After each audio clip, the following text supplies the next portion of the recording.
Thou shalt not be meek when you speak.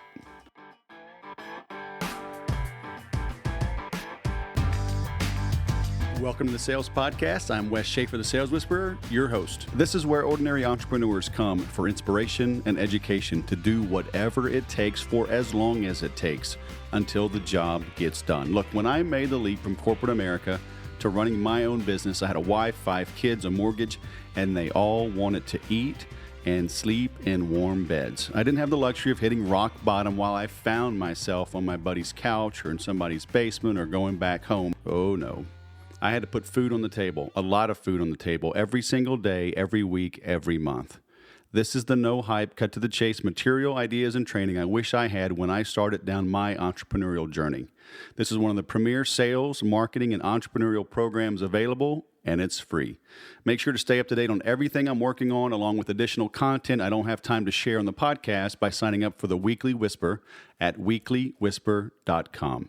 If you're curious about where to start when it comes to taking control of your sales and marketing is just selling in print, you can get my sales agenda to use in your everyday sales life at thesalesagenda.com.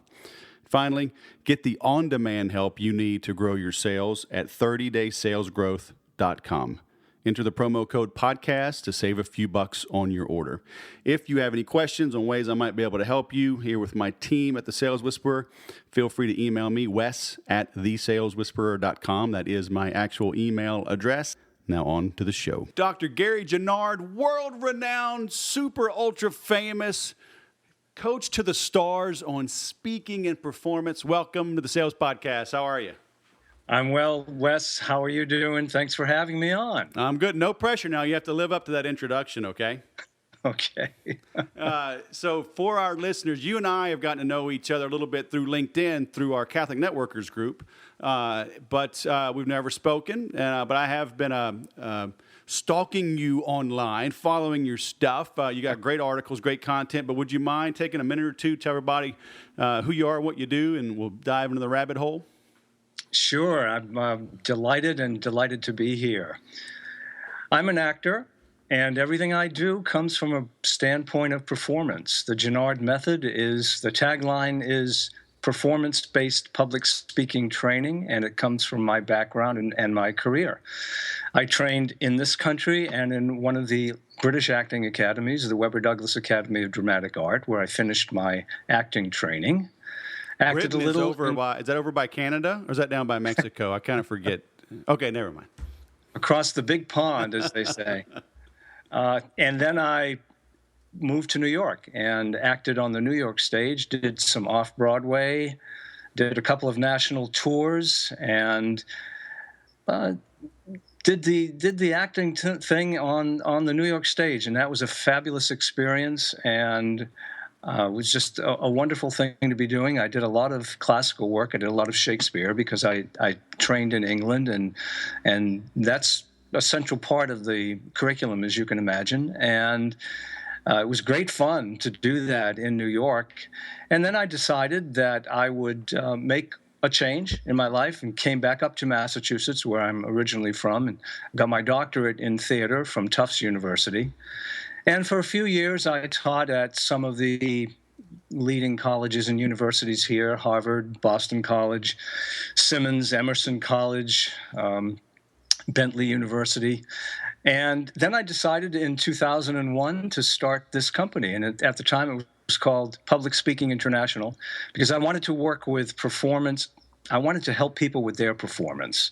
Right. And performance is what I love and what I'm passionate about. And I thought it was a great opportunity to take the techniques, tools, and approaches of the theater and bring them to the business world and the professional world, and give professionals that side of things, which the chances were very good they didn't have any training in or any knowledge of, so they could marry a performance package to all the great things that they had going on: their experience, their knowledge, their passion for what they do, their understanding of their customer and client needs, and their eagerness to get whatever they were talking about across. And this was just a way to give them that package of performance skills so that they could put the two together and have the whole the whole picture. And that was the genesis behind the Genard method. That's the philosophy behind it. And that's what we do. I coach people and I train people in terms of making their performances as memorable and dynamic as they can be, and to make speakers as confident and just have a blast speaking and getting their critical messages across to all the people that they want to get it across to. So you're helping people, business people, like deliver a keynote talk, for instance? Sure, yeah. And I say that the people that I work with are usually human beings who open their mouth and sounds come out. And, can you help my 15-month-old daughter? She is making us crazy. But anyway, you may hear her here soon. Okay, well, congratulations. So I think she learns from me. I just go, ah, and then to get my way. So maybe I should stop that. Maybe that's a payback. Well, she's learning. She's soaking it all up. Oh, my goodness. She is killing us right now. But anyway, so now, do you get into the sales and marketing side of things? Because this took me a long time to learn, and I'm still learning how to, there's a difference between educating and entertaining versus persuading, right, and moving someone to action. Sure. Because, I get paid to speak, and I would love to get paid more to speak even more. But I'm always guilty of I give too much, right? Sometimes I'll either overwhelm people or I'll just give them so much they're like, hey, I got what I need. I don't need to buy anything he's selling because he just gave me enough info to go fix the stuff I need to fix right now. Well, it's a balance. It's to answer your question, yes, I work with people in sales and marketing because we're always selling. We're selling our vision, our ideas, our product, our service. Oftentimes we're selling ourselves and our company or who we represent. And so it's always a question of we're selling something. And those aspects of public speaking that you mentioned, sales, marketing, educating, entertaining, we're really doing it. We're doing all of it all the time. And it's all part of the mix. And the more we understand that, the more comfortable we are in allowing that all to happen at once, then probably the more successful we're going to be, because there's simply no doubt about the fact that when we speak in public, we are entertaining people, and people want to be entertained. And we're entertaining them. Yeah, that's right. And it absolutely is a performance. And the good news, Wes, is that the more that we can tap into being ourselves, the more entertaining we're going to be, the more informative we're going to be, the more persuasive we're going to be, and ultimately the more successful we're going to be. Because one of the things that happens is most people are a little bit anxious about speaking in public, a little bit self-conscious, feeling a little bit vulnerable. And so what happens is we start to cover up and be defensive and probably worst of all, try to give a good performance and try to be excellent. And as I say to my clients, it's impossible. You can't be excellent. If I say, hey, be excellent, you wouldn't know how to go about it. But if we said, give your listeners something that they need, sincerely try to get across to them what your vision is and how you can help them or give them the information that will make their lives easier, that's something that we can consciously work toward. And it's not too difficult. When we do that, something wonderful happens. We stop thinking about ourselves. We stop putting ourselves at the center of everything.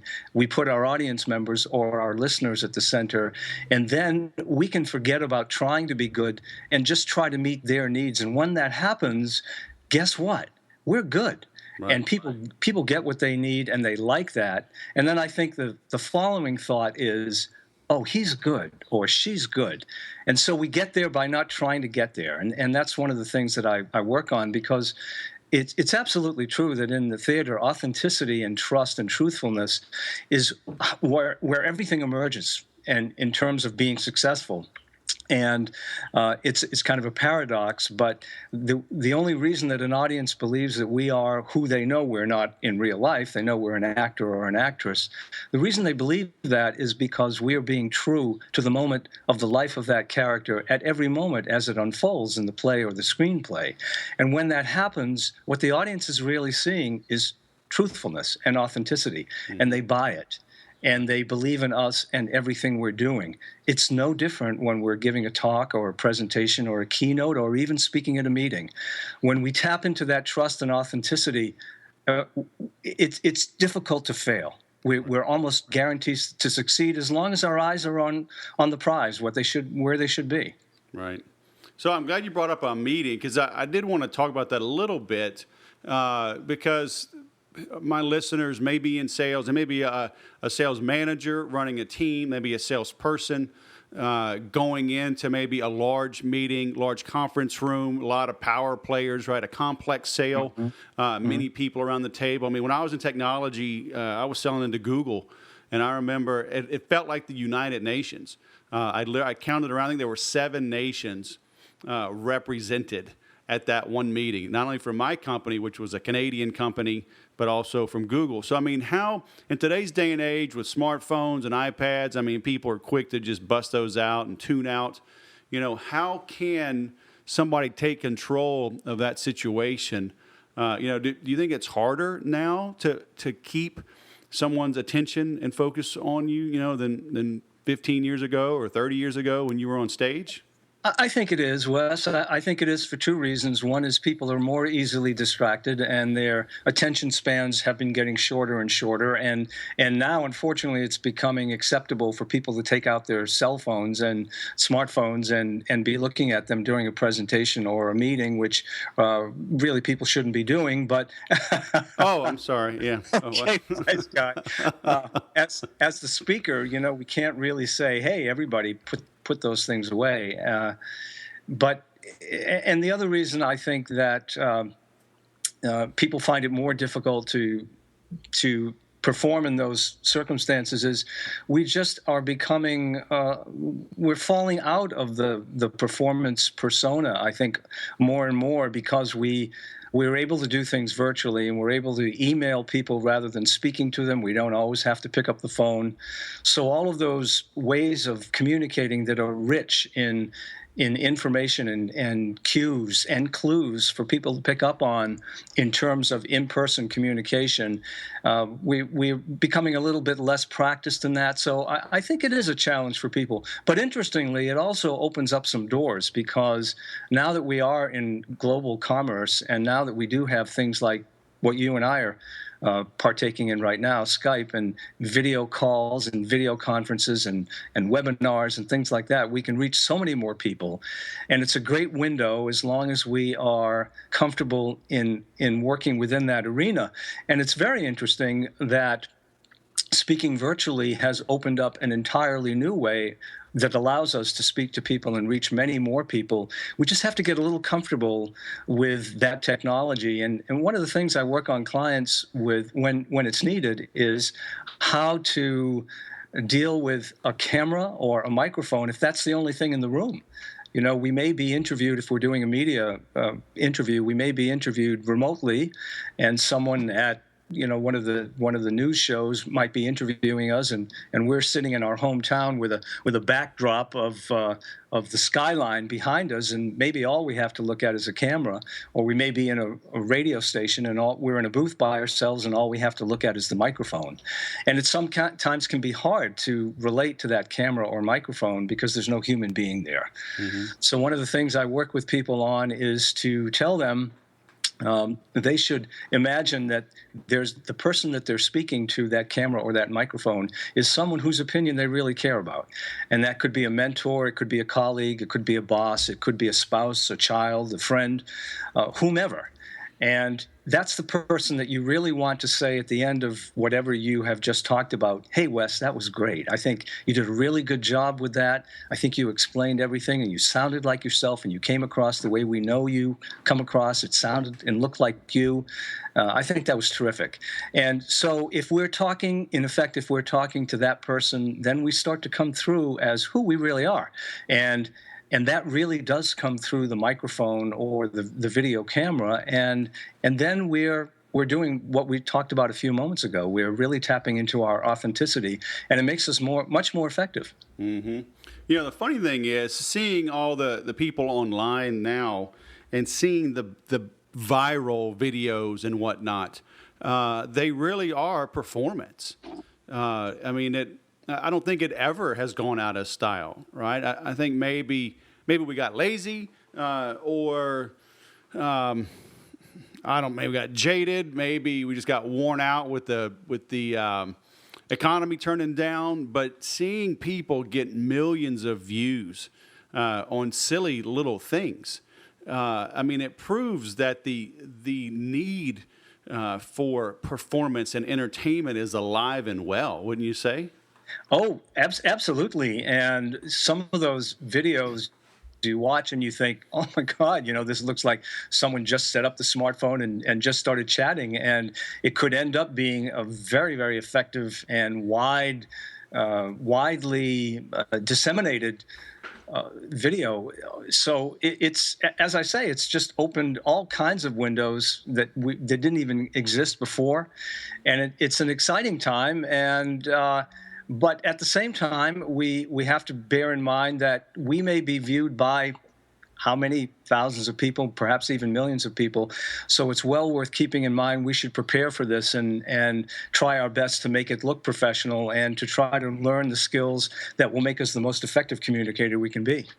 So if somebody's in business, I try to take away their objections on these interviews, because they might say, yeah, well, those viral videos, those are entertaining, that's somebody being funny, or that's somebody knocking on the real thing. Like you see Stephen Colbert or Jon Stewart, they're spoofing on people. And somebody might say, well, I'm in technology, I sell to Google. How can I make an entertaining video that goes viral on this, new app that I have that plugs into your network and diagnoses throughput, at the, for your bits and bytes. So, I mean, can you argue to that one way or another? I mean, can it still be performance? Can it still be entertaining?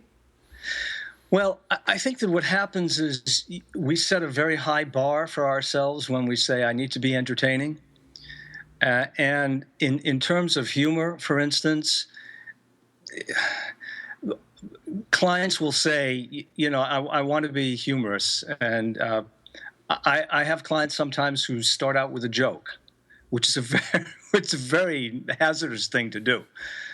Partly because the joke wasn't created for your presentation. It's much more effective to use humor and something that is appropriate to the situation, and actually that can arise just at the moment that you are speaking. Right. You spoke about the comparison to the United Nations. Let me share with you a story of when I was training diplomats at the United Nations. I've done some trainings at the UN, training diplomats internationally. And the second time I was conducting the training, I had some time to kill before we started. So I went to the men's room down the hall, and don't worry, this is an okay men's room joke. Hey, bring it. And I did what I usually do, which is to sit in a stall, take some deep breaths, center myself, calm myself, and get ready for my performance. Because this was a 2-day training event with a lot of videotaping, training diplomats in public speaking skills. And I went back and I was introduced, and I said to whomever the person was training me, I said, thank you, doctor, for that wonderful introduction. It was very kind, and I hope I can live up to the very nice things you said. Good morning, everyone. I'm very pleased to be back here at the United Nations in our Speaking Skills for Diplomat course. I think you're going to get a lot out of our 2 days together. You're at the United Nations when you go to the men's room and the graffiti on the wall says, "Fair trade now." Believe me, graffiti is usually of a different character whatsoever in a men's room. But I just went down the hall, and that's what I saw. And it reminded me what a pleasure it is to be speaking to some of the best presenters in the world, speaking about some of the most important issues in the world. Mm-hmm. So I think we're going to get a lot out of these 2 days, and let's begin. Right. And it was really interesting because, first of all, this is an example of humor and not telling a joke. But the reason that I found it most interesting was I didn't know I was going to say that until the words were coming out of my mouth. Right. So I didn't prepare a buffo, entertaining opening to wow all of the international diplomats on the world stage so they would remember my training and remember me. I simply started to talk and told them it was a pleasure to be there. And then this came out.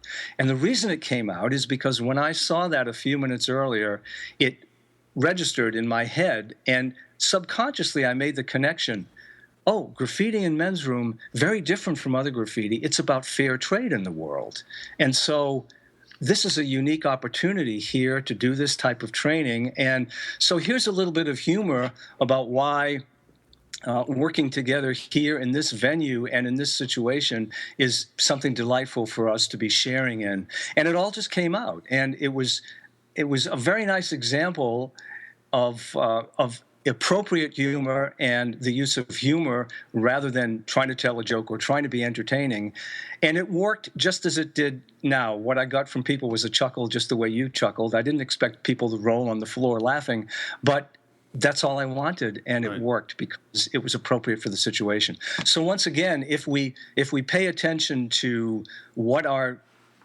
if we keep our eye on the prize and remember what we're there to do with these people and to help give them what they need, then the chances are going to be very good that we will be successful. And guess what? We'll probably be pretty entertaining for them as well. Yeah, I'm glad you brought that up because that is a difference between telling jokes and being funny. And because people all the time ask me, where do I get my jokes? How am I so funny? And, and I tell them, honestly, part of it is I study it. And I literally own joke books and I read jokes. Because I like them. I grew up that way with funny family members, So that was a bit of a blessing. But it's also, it's being open to it, right? You were open and receptive to ideas because you've done this for so long. And I guess that's the other part of it, too, is that you just have to do this long enough that you can be comfortable, and then when you're comfortable, you're relaxed, you're Absolutely. At ease, you are more open and receptive because you're not in that fight or flight mode, right? Tunnel vision. I can only see my notes, and I hope the microphone's on, I hope my fly's not open. You're not thinking and open to grab something extemporaneously and throw it out there, right? So part of it, would you say, is just get up there and do it and do it and do it? Fail until you flourish? Sure. Yeah, that's definitely part of it. And we all know that failure, even though it's painful, is usually a better teacher than success because we start to analyze what went wrong and we have a burning desire to do well. You made a great point there, and that was about openness. And one of the reasons that humor works rather than a joke is that humor's all around us. We just have to see it and pick it up. Right. It's something funny, something humorous happened to you today or will happen, and it's the same with everyone. And that I just happened to recognize that moment at the UN. But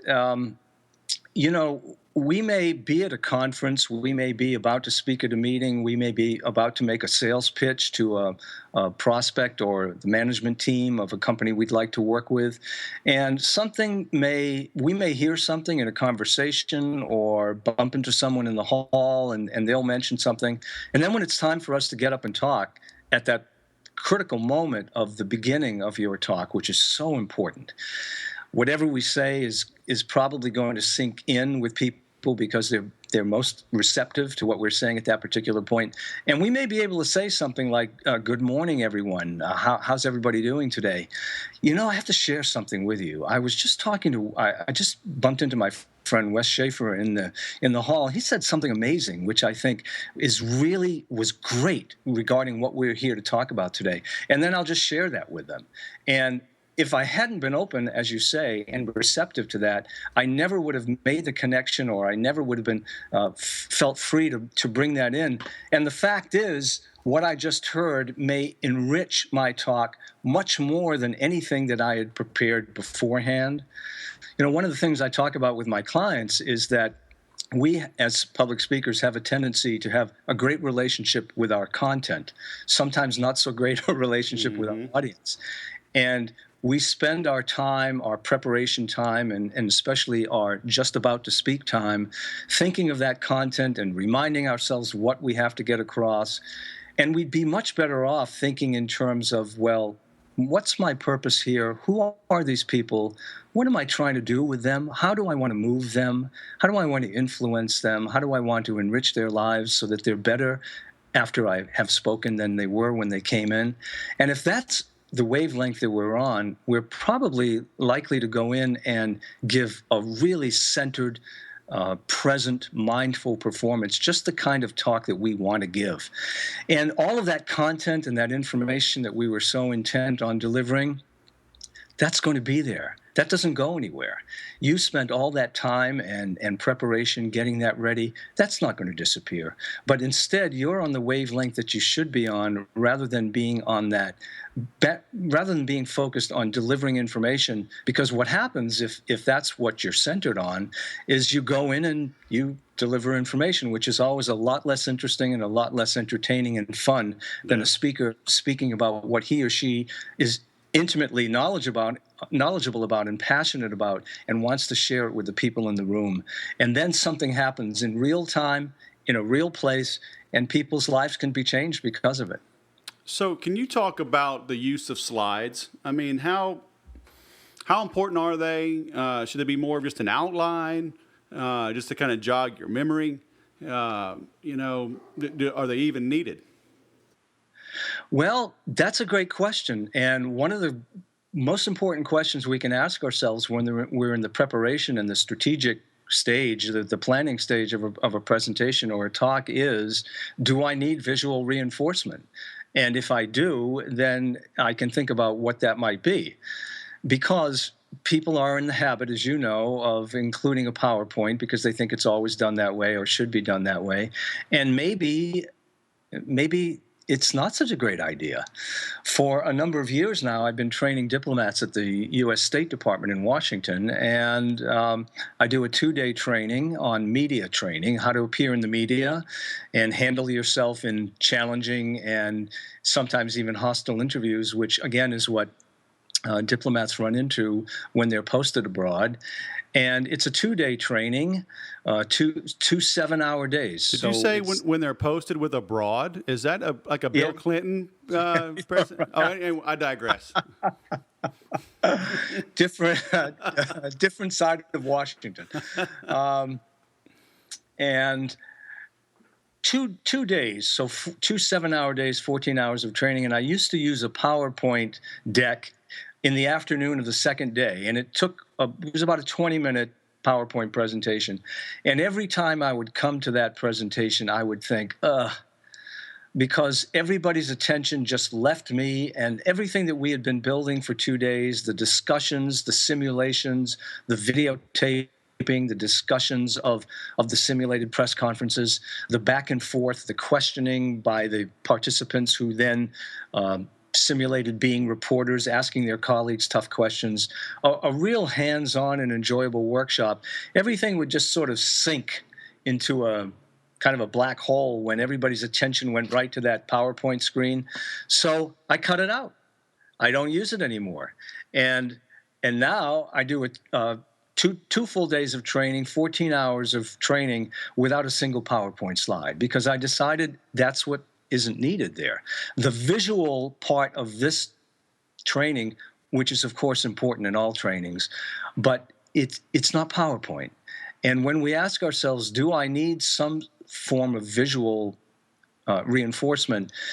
It may be PowerPoint, it may be a demonstration, it may be a whiteboard or a flip chart, it may be video clips, it may be the people themselves become the visual center of the proceedings when they get up and do a talk.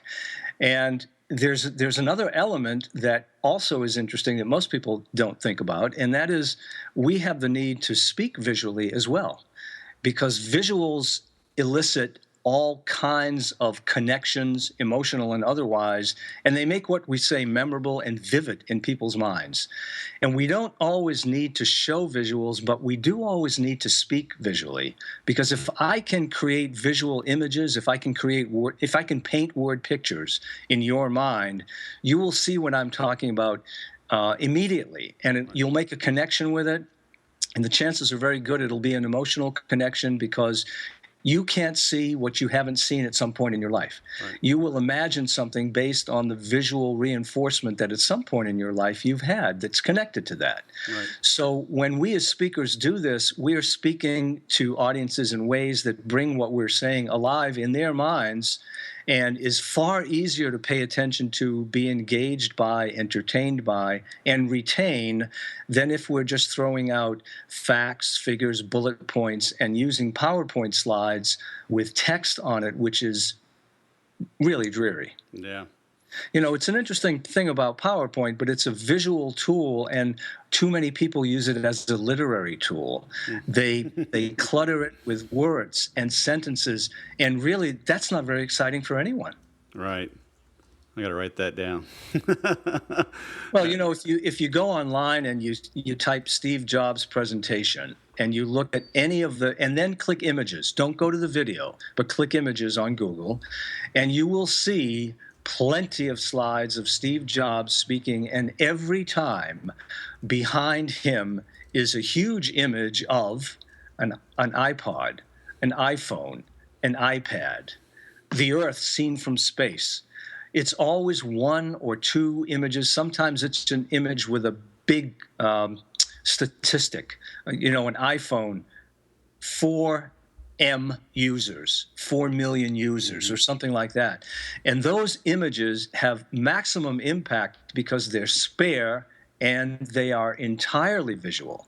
And of course, anything you need from his talk in terms of information, he is telling you, and you pair that with the visual image. So there's no need to show a slide that has maybe a small image or no image and lots of bullet points and text, because what you're saying is already doing that. Mm-hmm. And then, of course, what we're forcing listeners to do and viewers to do and participants is to read what's on the slide, listen to what we're saying at the same time, and the brain can't do that. It can't multitask in that way, and it becomes conflicted, and learning and engagement is chipped away till finally the brain says, forget it. I can't process all of this.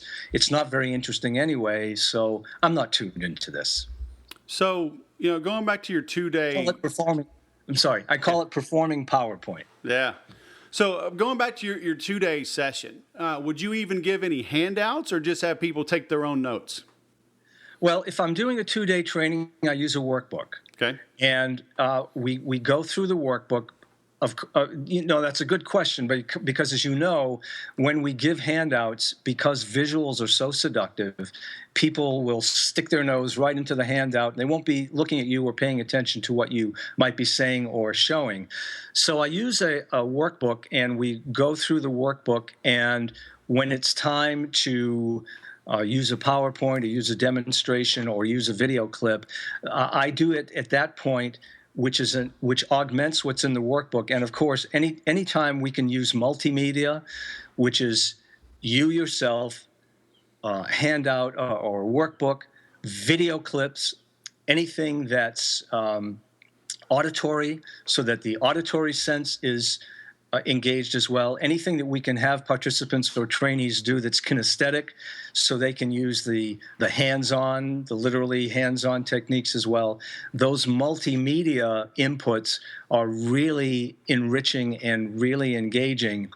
But what I never do is to show a PowerPoint presentation and hand out a printout of those slides before I begin. Right. Because people are going to go to page 5 and they're going to go to the interesting looking slide and not pay any attention to anything on the first 4 pages that they need to know before they understand what's on page 5. So sometimes I'll say something like, Now, don't worry about taking furious notes, and don't worry about getting all this in, because I have handouts that I'll give you at the end of the talk, and you'll get a copy of this PowerPoint. And so that kind of disarms everyone, and they can just relax and pay attention. Well, I know personally, I mean, I get so much stuff. I unsubscribe all the time, and I don't go back and reference stuff. You know, and I'm really torn because I'm working on a couple of 1 and 2 day programs myself, and I'm debating even giving a workbook. You know, it's like, listen and take notes, you know, and I'll go back and cover it again, but you need to write this down. If you're not going to listen to it and have it sink in your brain right now, you know, after a day or two of being out of work, right, you're going to go back to 300 emails, you know, 17 voicemails, 12 quotes you got to get out. You know, you're never going to catch up. Yeah, and it's interesting that people actually do write in the workbooks. They take notes right in the workbook. Right. And you're absolutely right. We've all been to workshops that maybe a 1-day workshop and a 2-day workshop, and what we come away with is a huge binder, a thick binder, which has all kinds of information, chock full of information and spreadsheets and all kinds of data that back up what was being done at that presentation. That goes on the shelf. We never open that. We never pay any attention to that. And I think you're absolutely right. And anyway, in my workshops, our typical workshop is called Speak at Your Best, and it's a 1-day or a 2-day workshop, and we like to limit the number of people who take this particular workshop. Now, I've done workshops where there'll be 50 people because a company will say, our entire sales force is going to be sitting in on this, and it's the only day that we can get them all together because we're doing a 3-day retreat. So we want you to be there and do this training for them, and everybody's going to be there. So in situations like that, we don't do a lot of videotaping because we simply can't. But if it's our standard hands-on training, if I'm working with a management team or a sales team, for instance, we limit it to 8 people for a 1-day training, 16 people for a 2-day training, because we're doing videotaping. Right. And we want every participant to get up on their feet, give a presentation, be videotaped. We all watch it, we critique it, we give them feedback. We do some redo over portions that may need to be strengthened. And the idea of this training is that everybody gets hands-on training, and it's all there on videotape, and everybody gets their clip at the end of the training. It's painful for some, huh? I've done it. I've gone through it. Well, it's interesting. You know, it's actually less painful than people think. And one of the things that I say to people is, when I say we're going to be doing videotaping, and I usually like to get that out right away, and I usually set up the video camera and the tripod so they see it as soon as they walk in the room, because I want them to get that moment of horror out of the way. And they're out of here. So I want to disarm that moment. Right. And when I say we're going to be videotaping, I can hear the moans, and I say, you know what? I'm going to guarantee you something here. I'm going to guarantee you that everybody's feeling the same thing, and everybody's feeling, oh my God, I don't want to see myself on video. Please, no, I don't want to do a video. But you know what?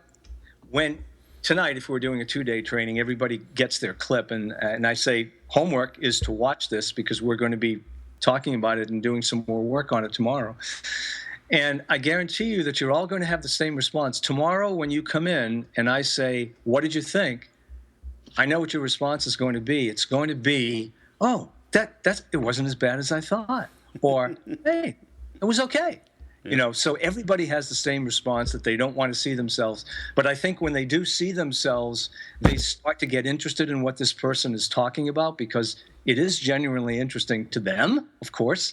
And they're also seeing the things that are working well for them. And, you know, we're always our worst critic, and we think that we're going to be awful and we're doing all kinds of things that don't work. But what I think, generally find out is we see a few things that are not going as we'd like them to, and it's valuable for us to see them. But I think there's an awful lot of, hey, you know, that was okay. Good point. I'm doing some nice things here. And it really helps to see ourselves. And I think that's one of the values of video is to not only teach us skills, but to actually build confidence. It's a little bit difficult for people to believe that at first, but when that happens, and especially when the workshop goes on a little more, and then they see how they're able to improve, and of course you get the before and after quite clearly in a video, and you can see just how much better you are once you get those techniques under your belt. Yeah. Well, as we said in the military and in football, the more you bleed in training, the less you bleed on the field of battle, right? So, and it's it's a friendly environment, and no one's going to slice and dice you because you fail here. And after all, this is the place to fail. It's like that training I do at State. The reason that State brings a lot of its people into the training center in the summertime, where they get a lot of training, is because they want these simulations to happen there, and the mistakes to be made there, and the times when you kind of fall flat on your face and said the wrong thing. Or as they say in the diplomatic world, you don't want to commit news. Yeah. Yeah. So, if you're going to commit news, it's good to do it in a simulation when you're in sort of in the home office than when you're out there in the field. Okay, so that brings something up. So we got Donald Trump in the news, right, with this whole statement on Mexicans and immigration, and now NBC has dropped him. Univision's dropped the Miss USA pageant. So he's a smart guy, right? Is he committing news on purpose, you think? I think so. He is a very smart guy. And one of the things that one hears about Donald Trump is that he is a very warm and personable and caring guy when you talk to him in private. And when he gets up, he has a speaking persona. Now, we all have a speaking persona, and the very best public speakers give us something in public that's not very different from who they are and what they are in private. And again, it's tapping into that authenticity. But people do make decisions about how they want to come across and the persona that they want to show. And there's no doubt, we all understand that Donald Trump is a performer, and he loves to perform. Mm-hmm. And this is what he shows when he speaks. And frankly, that's part of what he's selling, and that's part of who he's selling. And so I'm sure that he thinks carefully about how he's going to come across and what he says, and he goes forward with it. And one of the reasons that that people respond positively to someone like that is they think, oh, isn't that refreshing? Here's a guy who's just shooting from the hip and giving us who he is. Now, how much of that mix we really know, right? It's hard to say, because some decisions have been made there, some decisions about performance, the kind of performer we want to be, are being made there. And as we know, the political arena is all about political theater. Right. And so I think that's a lot of what's going on in his individual case. So how often do you encourage your trainees to be, not necessarily combative, but I mean, put themselves out there? Is it, because it's certainly memorable, right? When, like you said, it isn't that refreshing. So how often do you encourage people to kind of go out on a limb versus keep it safe? Well, I don't actually encourage people to go out on a limb, but I do encourage them to be brave and to be who they are, and to be, let's say, be bold. Because, one mistake that too many presenters and speakers make is they play it safe. First of all, they feel vulnerable and they feel exposed, and so they're trying to protect themselves. And the other thing that too many people do is to think, well, I'll do it this way because it's always done this way. Mm-hmm. And I know it's safe to do it this way. So I'll give a presentation with PowerPoint because PowerPoint is always used. I will speak in this way because that seems to be the generally accepted way it's done here at this conference or in this meeting or even in this department Right. of this company. And of course, by definition, that means that you're not going to stand out. That there's a very good chance that your presentation is going to sink out of sight and no one's going to remember anything about it because it was just like every other presentation. Right. So I encourage people to take a chance if they're comfortable with that, but be bold enough to take an approach that you think will work because you think it will work and because you have thought very carefully about who the people are that you're talking to, and you have come up with some strategies for reaching these people, Right. for hitting them where they live, for speaking from their point of view and being in their world. Right. And so if we do this, then it may in fact involve doing something different from what we usually do. And it may involve a little bit of, do I want to go that far? Or how far do I want to go? I think it's very much like telling your financial advisor, this is the level of risk I'm comfortable with in my investments. So, pardon me, I want you to be aggressive, or I want you to play it safe. Right. So if we understand this about ourselves, how safe do I feel doing this? I think the more that you can tap into who you are, who you really are, and do what's necessary to reach these people within the bounds of what will be acceptable and interesting and exciting and entertaining for them, then I think you can come up with a much better presentation than that playing safe mode. Right. Well, that is fantastic. Do you have some parting words of wisdom for our listeners? Keep speaking. As you said, do the very best you can to focus on your listeners, not yourself. And if you really want to be a memorable speaker, stop trying to be one. Try to be a speaker who meets the needs of the people you're talking to, and they'll love that, and you will, in fact, be a successful speaker. And that's the idea of the speaking situation. It's not to gather fame and fortune for ourselves. It's to help people and meet their needs. And if we do that, the chances are become much better that we'll meet the goals that we want to in terms of our personal success, because we'll be honest in helping people. And in the end, that's really what speaking in public, I think, is all about. Right. Fantastic. Thank you, sir. So your website is the genardmethod.com, right? Yes, it's genardmethod.com. Okay. And that's where we are. All right. And it's Genard, so genardmethod.com. That's correct. Okay. And we would love to hear from anyone who'd like to go on the site. Plenty of blogs there. I have well over 200 blogs at this point on all aspects of dynamic public speaking.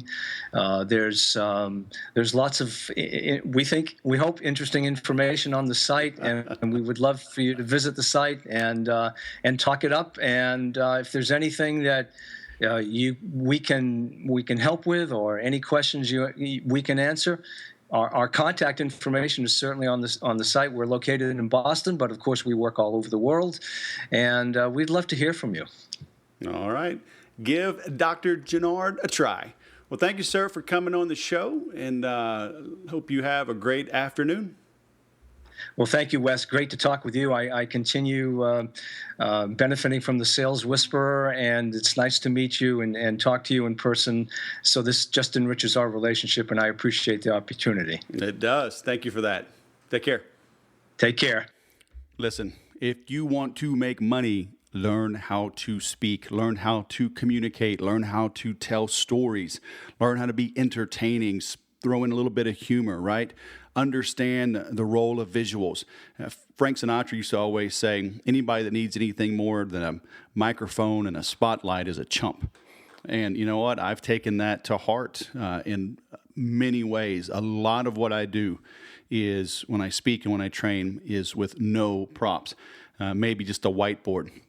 You know, I'm working on some live sales training that that I've conducted for several companies. I'm going out next week for another in San Diego, and I've got a workbook that I give them because I leave it behind.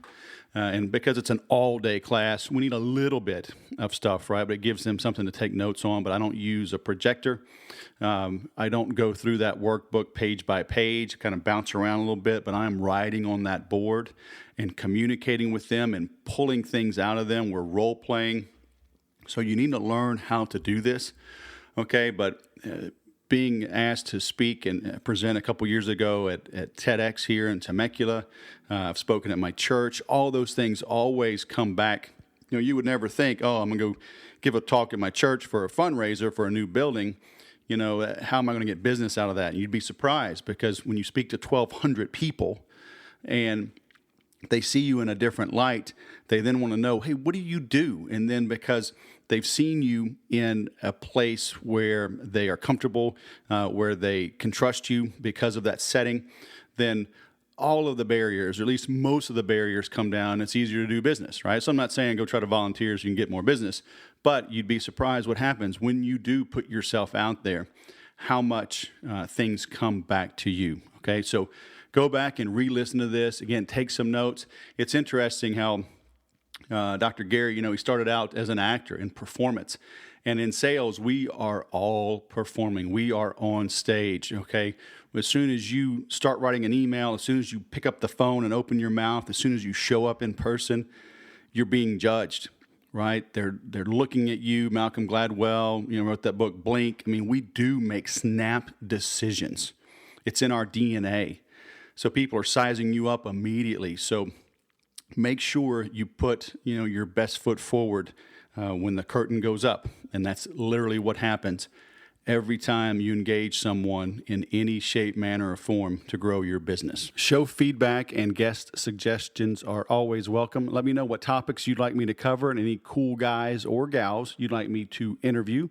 You can hit me up at wes@thesaleswhisperer.com. And if you want some affordable, live, interactive help from me and my team twice a month, check out marketingautomationnetwork.com. Even if you don't have an email or a CRM tool running yet, there's no other place on earth where you can get direct access to my team and me to answer your questions and record the answers and give you access to those sessions. You'll get access to the entire archive of sessions going back several years. So head on over to marketingautomationnetwork.com and sign up now. Remember to subscribe to the show, write me a review in iTunes, and I will love you long time. And please tell your friends, all right? The best compliment you can give is to share your feedback with a review and telling your friends about the show. And as always, remember to sell different.